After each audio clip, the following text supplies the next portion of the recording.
Hey guys, welcome back. I hope you are having an amazing day. Let's get right into the stories. The first one is an entitled people story. I've lived in my house for over 20 years. It's nothing too fancy, just a modest single-family home on a quarter-acre lot out in the suburbs.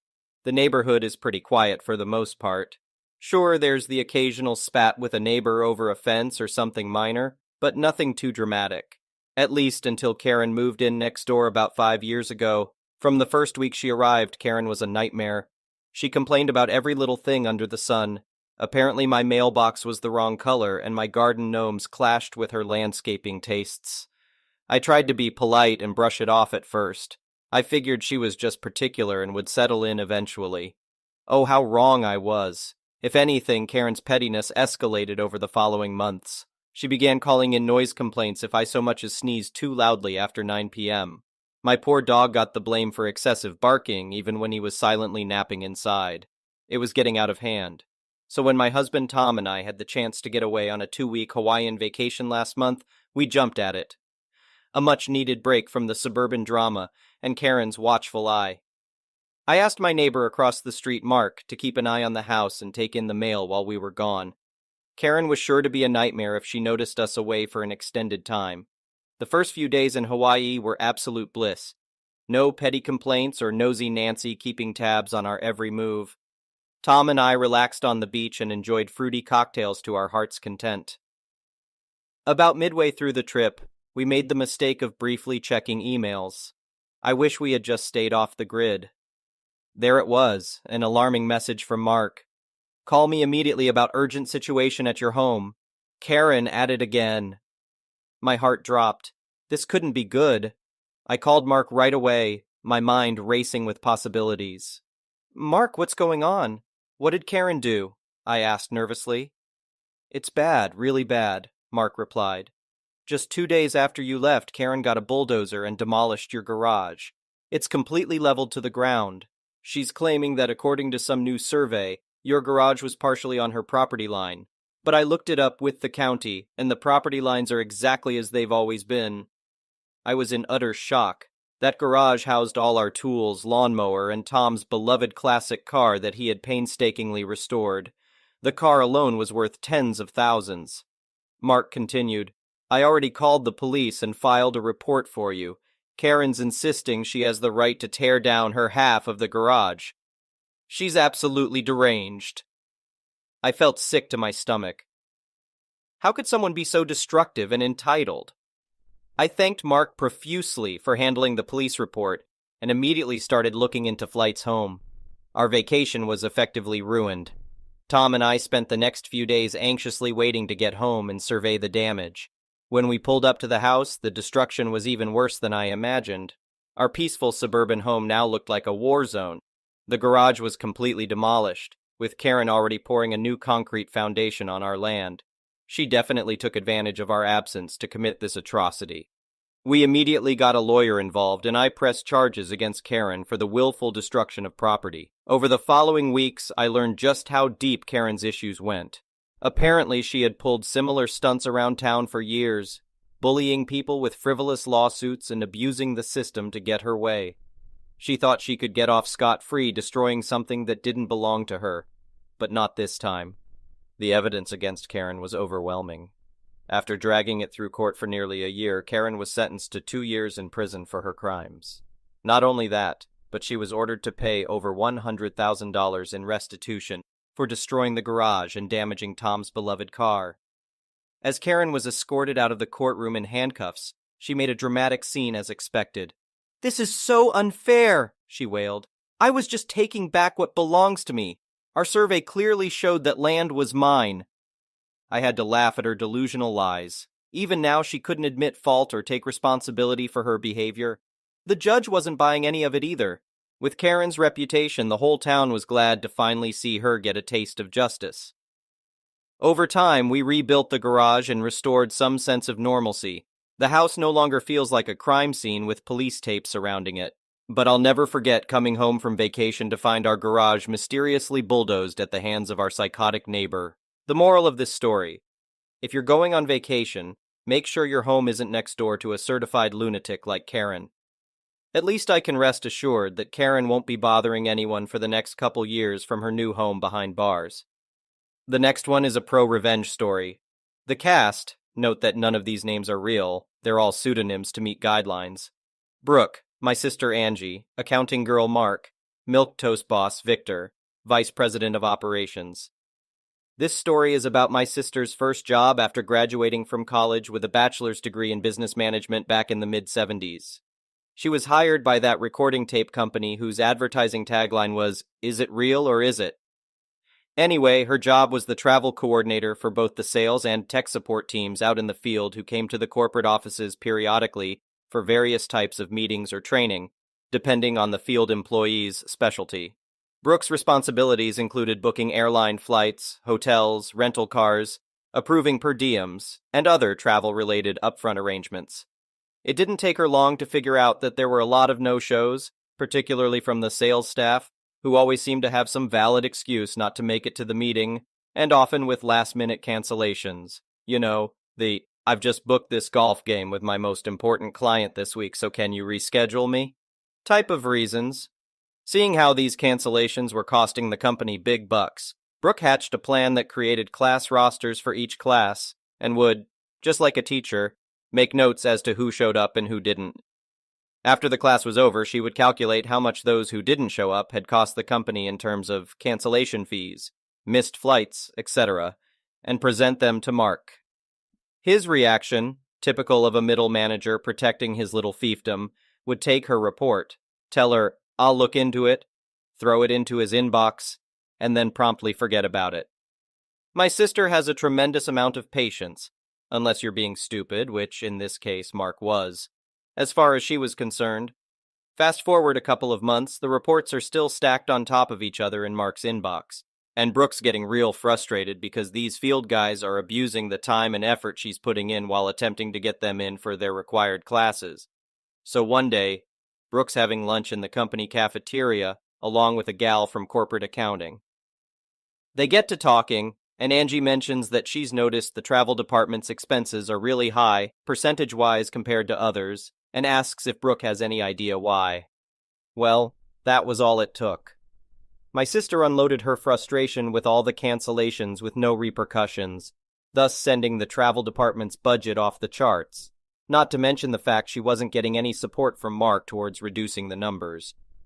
Brooke tells Angie she's got an idea to put an end to the waste, but she wants to get approval from somebody higher up the food chain in order to implement her idea, because she doubts Mark's ability to comprehend, let alone implement.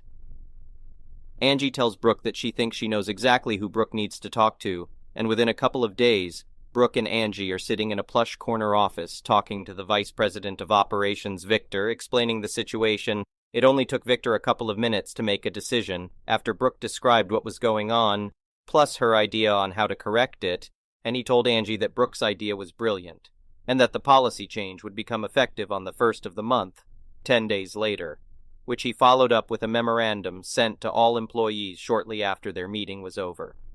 Paydays were the 5th and the 20th. Those in the field who had expense accounts had to complete and turn them into accounting by the 5th to be processed and paid along with regular wages, bonuses, and commissions on the 20th. Brooke's policy change idea, with Victor's blessing, was to charge back against the offender's expense account the costs associated with getting him to his corporate meeting when he didn't show up, airline fares, hotel rooms, rental cars, etc.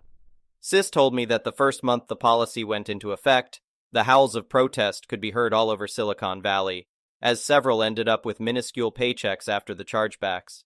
But the policy had exactly the results Brooke wanted. Within 3 months, everyone showed up to their meetings on time as scheduled, and virtually without any more no-shows. The next one is a petty revenge story.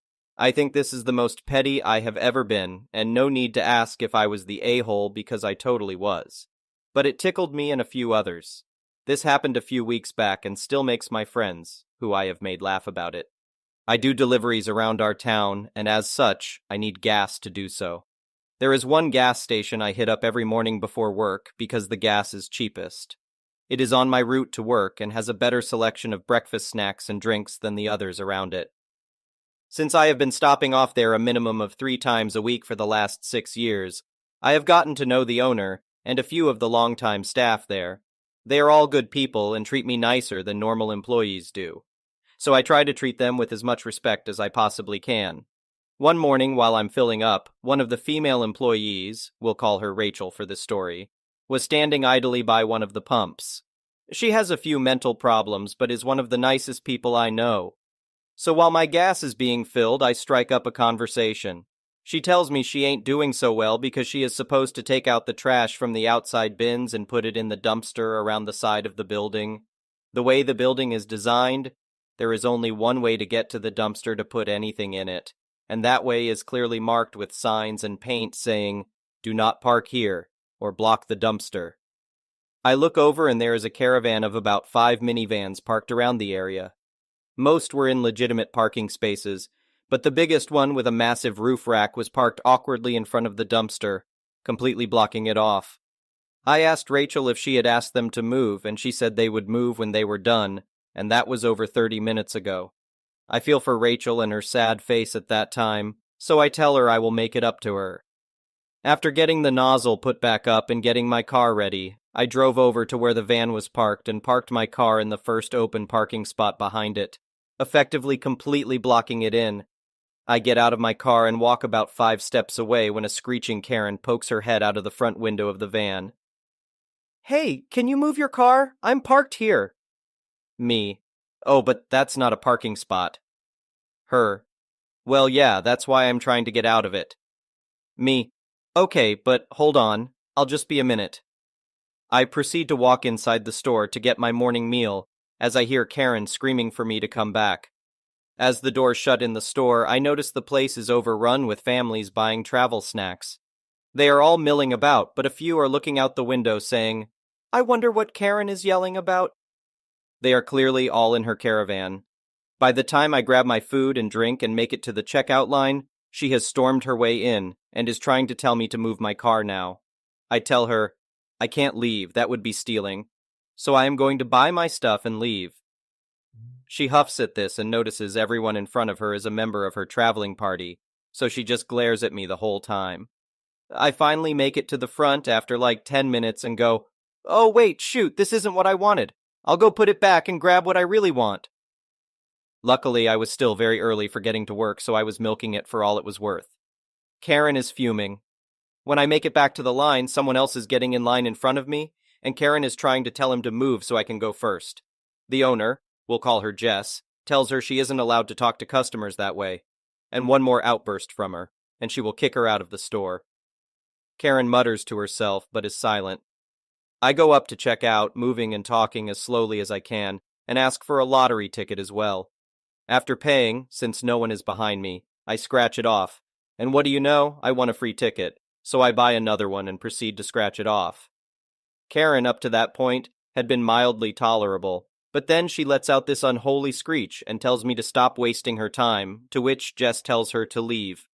Karen starts to refuse, and Jess picks up her phone, threatening to call the cops. Karen swiftly leaves at this point, now yelling at her caravan as to why they have to wait.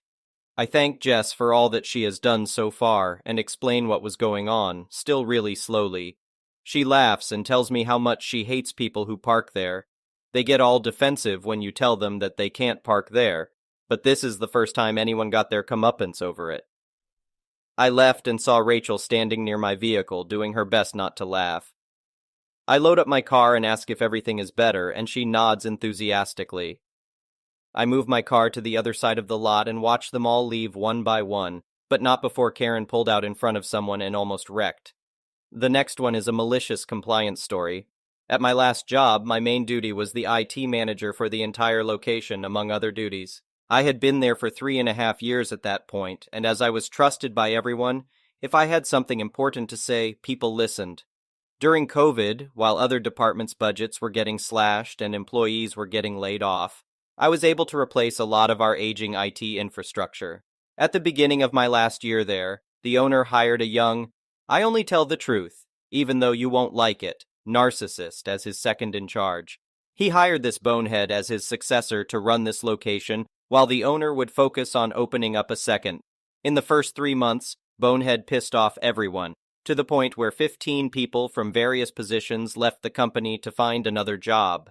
This was during the pandemic, where a lot of people were thankful they had a job, and 15 people were like, I'm going to risk finding another job in the middle of a pandemic rather than stay here.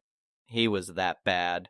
As Bonehead started to piss off our customer base and our sales started to suffer, we switched over to cost-cutting mode. The owner had largely checked out at this point, so longtime vendors were replaced with friends and family of Bonehead. Services were downgraded or cut. Pay plans for the sales department were messed with, which further eroded the morale of the workforce. One day, Bonehead comes to me and tells me to stop doing safety checks and maintenance repairs on our products so sales could post larger sales grosses. I loudly objected and went to the owner. As the owner is always happy to hear something about making more money, he threw his support behind Bonehead's idea. A few months of this goes by, and after he fired one of my employees on my birthday because he refused to give Bonehead access to the server room, it was restricted to me, the owner, and my employee. I knew it was time to go. I find a new job, put in my 2 weeks' notice, and of course, Bonehead stops my direct deposit on payday, the day after I put in my 2 weeks' notice. I decide it isn't worth working the extra 2 weeks and inform them that I am out of there while filing with the state over my wages being withheld. As I'm walking out the door, Bonehead reminds me that I'm no longer an employee of the company and not to get involved with the company's affairs and possible legal repercussions if I say anything negative about the company. My new job pays more, fewer hours, less stress. Fast forward to this Monday, I get a call from my local internet provider. They tell me my internet service bill has gone unpaid for the last 6 months and will be cut off if I don't pay immediately. I log in and see that my account is paid. So after a few back-and-forth exchanges, I find out that I am still the point of contact for my former job's account on their internet service. Remembering what was told to me when I left, I just inform them that I cannot get involved as I no longer work there. They ask me for an updated point of contact. If they cannot get one, they will be forced to suspend their service. I repeat that I am not allowed by threat of legal action to be involved in their affairs and leave it at that. An hour later, a buddy I know who still works there calls me and tells me they had to stop working as their internet service was shut off. I play stupid, but it takes 3 days to restore it. The next one is an entitled people story. My wife has a friend we'll call Beth, who is a single mom but receives a lot of help from her parents. They often watch her kid, allowed them to move in rent-free while she was getting settled after relocating, things of that nature. She's pretty ungrateful about all the help she gets. I've heard her complaining about her parents over things like them asking her to get milk on her way home from work and having to take care of her mom while she was sick with COVID. She also expects her parents to watch her kid without giving any notice. Beth also has a really negative opinion about all men, stemming from her terrible choices in partners, and is antagonistic and vocal about it. She loves to pick fights with the dads in the friend group about how men don't contribute domestically, and they're all oppressive scum. The dads in the friend group are very involved with their children, and are good domestic partners who put in their fair share. I am my daughter's primary caretaker and do the vast majority of the domestic responsibilities around our home. My wife is the breadwinner. My wife is very happy with my parenting and our division of labor in our home. I also make sure my wife gets leisure time free of our daughter whenever she wants it. This has done little to dissuade Beth from making disparaging comments. We all recently went to an event at a park. This event wasn't really my thing, but I went along to keep our daughter occupied. This way my wife could relax and enjoy catching up with her friends without having to chase around our high-energy preschooler. Beth commented that it's nice my wife has a babysitter, as if me spending time with my daughter is babysitting and not parenting. Beth and my wife have plans coming up to go to a crafting workshop. While discussing their plans for the day, Beth asked my wife if I'd babysit her kids since I'd be staying home with my daughter. She did not offer to pay, so my wife shot her down. Beth said she probably has to cancel if I won't watch her kid. My wife said that's too bad and she'll go alone. Beth has had several months to arrange childcare for their plans, but likely told her parents yesterday and found out they couldn't. Having enough money to hire a babysitter isn't the issue either. Beth is successful in her field and very comfortable financially. If Beth had ever offered to watch our daughter or wasn't completely toxic towards me because I have a penis, I'd have no problem helping her out. Her entitled attitude about me babysitting for free is what gets me the most. I'd never ask someone to babysit my kid without offering to pay. Edit for info. I wanted to give more info to address the repeated questions. My wife is still friends with Beth because she is the most reliably there for her friend. Beth nearly always makes time and space for my wife when she's in need of someone outside of us. Additionally, they've been friends since they were children. Beth wasn't always this toxic, but has always been someone to stir the pot. Beth and I aren't friends. I very occasionally put up with her for my wife's sake. I ignore Beth and internally roll my eyes at her bombastic statements.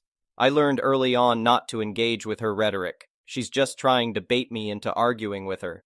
My wife does shut Beth down or correct her when she's being toxic. My wife and I agree that the misandrous comments won't fly around our daughter. I usually give Beth very little thought. I was just so stunned by the audacity of her entitlement that I had to post it. The next one is an entitled parent story. Yesterday, I, 37F, arrived in the US and hurried to the airport restroom. I suffer from radiation colitis due to cancer treatment, making me susceptible to diarrhea and incontinence. While disembarking, I had a minor accident but tried to hold it until I reached the bathroom. This wasn't the first time it happened, so I always carry spare clothes and wipes when I travel. To my dismay, I noticed a long line at the women's restroom. However, the family care bathroom was unoccupied with nobody waiting to use it. Thinking nothing of it, I entered. I heard some screaming behind me, but with the busy airport environment, I ignored it. As I closed the door, a woman carrying a baby physically inserted herself between the door, causing it to open. The following interaction took place. Angry EM. Excuse me, this is a family restroom. It's not meant for you. Me, struggling to hold it in. I'm sorry, but you'll have to wait. EM. We need to use this bathroom. Me. It's not your concern, but I have a disability. EM. What disability? She persisted in preventing me from closing the door with her body and hands, all while holding her baby. She kept screaming, "What disability?" Despite her grip, I managed to overpower her, pushing her back with the door, and finally closed and locked it. To hell with her and her baby. Family restrooms, which in my opinion should have a different name altogether, are not exclusively for her, and she has no right to harass a cancer patient simply because she chose to have children. I genuinely hope she and her baby experience a situation similar to what I just went through. Thank you for watching. I would really appreciate it if you could like the video and subscribe to our channel if you haven't already.